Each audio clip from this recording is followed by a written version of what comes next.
नमस्कार. मी संदीप दसरे. जळगाव येथे मी ज्योतिषाचं मार्गदर्शन करीत असतो. बऱ्याचदा जीवनामध्ये आपल्या अनेक अशा समस्या येतात की ज्यावेळेस असं वाटतं की आपल्याला दैवाची साथ नाही आहे, नशिबाची साथ नाही आहे आणि आपण गोंधळलेले असतो. अशा वेळी आपल्याला या गोंधळलेल्या स्थितीमध्ये कुठल्यातरी मार्गदर्शनाची गरज पडते आणि आपण परंपरेने जे आपलं चालत आलेलं वैदिक ज्योतिष आहे याच्या माध्यमातून मार्गदर्शन घेऊ शकता. आपलं हे वैदिक ज्योतिष हे ऋग्वेदाच्या काळापासून म्हणजे वेदकालीन आहे आणि वेदकालीन असल्यामुळे याच्यामध्ये एक विश्वासार्हता आहे आणि आपण वैदिक ज्योतिषामध्ये जन्म तारीख वेळ याच्या आधारे कुंडली काढून पत्रिका काढून त्याच्या आधारे तुमची जी ग्रहस्थिती आहे पत्रिका आहे त्याच्या आधारे मार्गदर्शन करत असतो.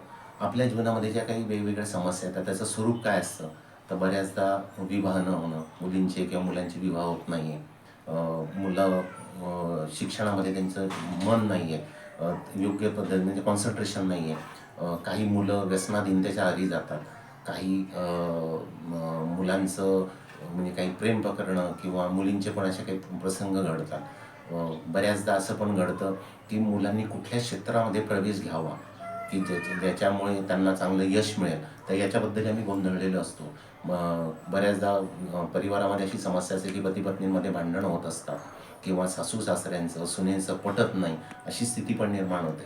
कधी कधी भावाभावांमध्ये काही अनेक विषय असे असतात की त्याच्यामुळे मतभेद निर्माण झालेले असतात.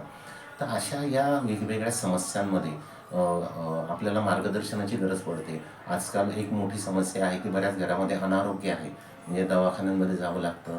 बऱ्याचदा दवाखान्यांच्या रूपाने त्यांचा पैसा खर्च होतो. काही जणांचे तर कर्जबाजारी होण्यासारखी स्थिती पण निर्माण होते. तर या समस्यांमध्ये आमचा पैसा जातो, आम्हाला मानसिक क्लेश उत्पन्न होतात. तर त्यावेळी तुम्ही ज्योतिषी मार्गदर्शन घेऊ शकता. तुम्हाला त्याच्यासाठी तुमची जन्मतारीख वेळ आणि जन्मस्थान माहीत असणं आवश्यक आहे. त्याच्या आधारे पत्रिका काढून तुमच्या ग्रहस्थितीचा अभ्यास करून तुम्हाला त्याच्यातून मार्गदर्शन दिलं जातं की तुमच्या घरात कुठला दोष आहे का. उदाहरणार्थ दोषाची स्वरूप आहेत की कुलदोष आहे का, पितृदोष आहे का, किंवा काही तांत्रिक बाधा तुमच्या जीवनात झालेली आहे का, या स्वरूपाचं त्याच्यातून आपण अभ्यास करून तुम्हाला मार्गदर्शन केलं जातं आणि त्याच्यावर काही उपाययोजना सांगितली जाते.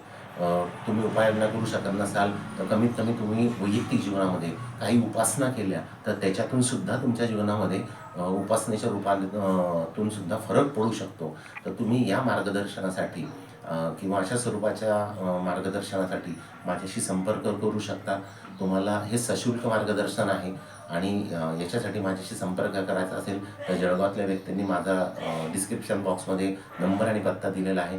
जळगावातील व्यक्ती या फोनवर माझ्याशी संपर्क करून वेळ घेऊन भेटू शकतात आणि बाहेरगावी राहणाऱ्या जर कोणी व्यक्ती असतील तर ते व्हॉट्सअपच्या माध्यमातून मला त्यांची जन्मतारीख वेळ पाठवून त्याच्या आधारे मी त्यांची पत्रिका काढून त्यांना मोबाईलद्वारे मार्गदर्शन करू शकतो. अशा सशुल्क मार्गदर्शनासाठी तुम्ही माझ्याशी संपर्क करण्यासाठी डिस्क्रिप्शन बॉक्समध्ये मोबाईल नंबर आणि पत्ता दिलेला आहे. त्याच्या आधारे तुम्ही माझ्याशी संपर्क करू शकता. नमस्कार.